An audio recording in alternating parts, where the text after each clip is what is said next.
Hello everyone, इस question को discuss करते हैं। क्वेश्चन में कह रहा है which of the following condition will increase the voltage of the cell represented by the equation.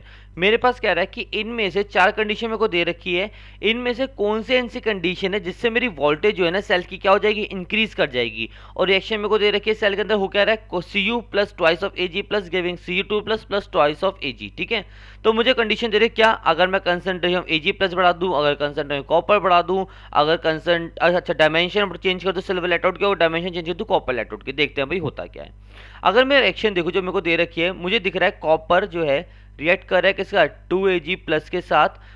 मेरे को दे रहा है Cu2 plus plus twice of Ag। मतलब देखो कॉपर अपना क्या कर रहा है, यहाँ पे कॉपर से कॉपर 2 प्लस जा रहा है, मतलब कॉपर का ऑक्सीडेशन हो रहा है, और 2Ag प्लस से 2Ag जा रहा है, मतलब यहाँ पे क्या रिडक्शन हो, कि Ag प्लस इलेक्ट्रॉन खा रहा है और Ag में कन्वर्ट हो रहा है।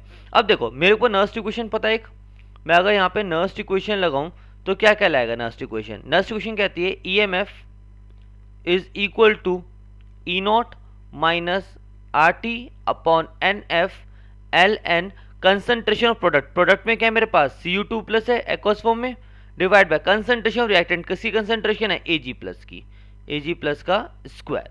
ठीक है, अब देखो जरा मैं इसकी बात करता हूं, मुझे EMF बढ़ाना है, मुझे EMF बढ़ाना है, मुझे इंक्रीज क्या करना है, इंक्रीज द वोल्टेज, तो मुझे EMF क्या चाहिए, ज्यादा चाहिए। अब देखो EMF कैसे निकल रहा है, ई नोट में से कुछ माइनस कर रहा हूं, कुछ ना कुछ क्या कर रहा हूं, माइनस। अब खुद सोचो, अगर माइनस हो रहा है, अगर जितना ये टर्म कम माइनस होगा, मतलब जितना ये टर्म छोटा होगा उतना कम नंबर माइनस होगा, और जितना नंबर कम माइनस होगा उतनी मेरी EMF क्या होगी, ज्यादा होगी। खुद सोचो, जैसे A5 में 3 माइनस करो, A5 में 2 माइनस करो, 3 माइनस करने 2 आंसर आता है, 2 माइनस करने 3 आंसर आता है। क्यों, अब देखो जरा चीजें देखो, जितना नंबर छोटा हुआ, जो किसी में से कुछ नंबर माइनस करो, जितना आंसर छोटा हुआ उतना मेरा आंसर क्या हो गया, बड़ा हो गया। तो सिमिलरली इन्होंने जितना नंबर छोटा माइनस जितना नंबर छोटा माइनस करूंगा उतना मेरा आंसर क्या हो जाएगा, बड़ा।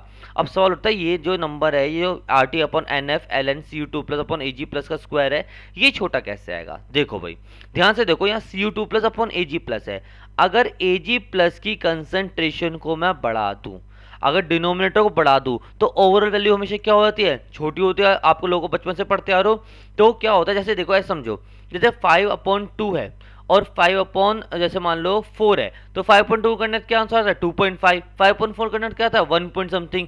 तो जैसे डिनोमिनेटर बढ़ा, वैल्यू अपने आप क्या हो गई, छोटी हो गई ना, 1 पॉइंट समथिंग पे पहुंच गई। तो सिमिलरली जैसी Ag प्लस की कंसंट्रेशन बढ़ेगी, ये जो RT upon NF ln Cu2 plus upon Ag plus का स्क्वायर है, ये टर्म क्या हो जाएगी, कम हो जाएगी। और अगर ये कम हो गई तो EMF ऑलरेडी क्या बढ़ अब हो जाएगा, अपने आप बढ़ जाएगा। तो मैं क्या कह सकता हूं भाई यहाँ पे कि Ag प्लस को बढ़ा दो, अपने आप मेरा EMF बढ़ जाएगा। इनडायरेक्ट रिलेशन तो मैं कह सकता हूं। तो देखो यहाँ पे क्या होगा कि पहला ऑप्शन क्या कह रहा है, increase in the concentration Ag plus, बिल्कुल सही बात है, बिल्कुल। हम अगर Ag प्लस को बढ़ा देंगे तो EMF की वैल्यू क्या हो जाएगी, बढ़ जाएगी। सेकंड कह रहा है increase the concentration Cu plus, अगर कंसंट्रेशन को हम लोग बढ़ाएंगे ना कॉपर प्लस आयन की, तो देखो होगा क्या यहाँ पे, अच्छा ये Cu2 प्लस है, या Cu2 प्लस होगा यहाँ पे, Cu प्लस नहीं Cu2 प्लस आयन है। अगर Cu2 प्लस आयन की कंसंट्रेशन को बढ़ाएंगे तो हमारी ये जो वैल्यू RT अपॉन NF वाली ये वैल्यू बढ़ जाएगी, बढ़ जाएगी। तो ई नॉट ज्यादा माइनस होगा, ज्यादा माइनस EMF की वैल्यू क्या हो जाएगी, छोटी हो जाएगी। तो ये तो आंसर हमारा नहीं होगा। और अगर हम किसी की इलेक्ट्रोड की डायमेंशन चेंज करें उससे कुछ फर्क नहीं पड़ेगा, तो हमारा आंसर क्या होगा, ऑप्शन नंबर ए करेक्ट होगा, क्या कि हम कंसंट्रेशन ऑफ Ag प्लस को बढ़ा दें। ओके।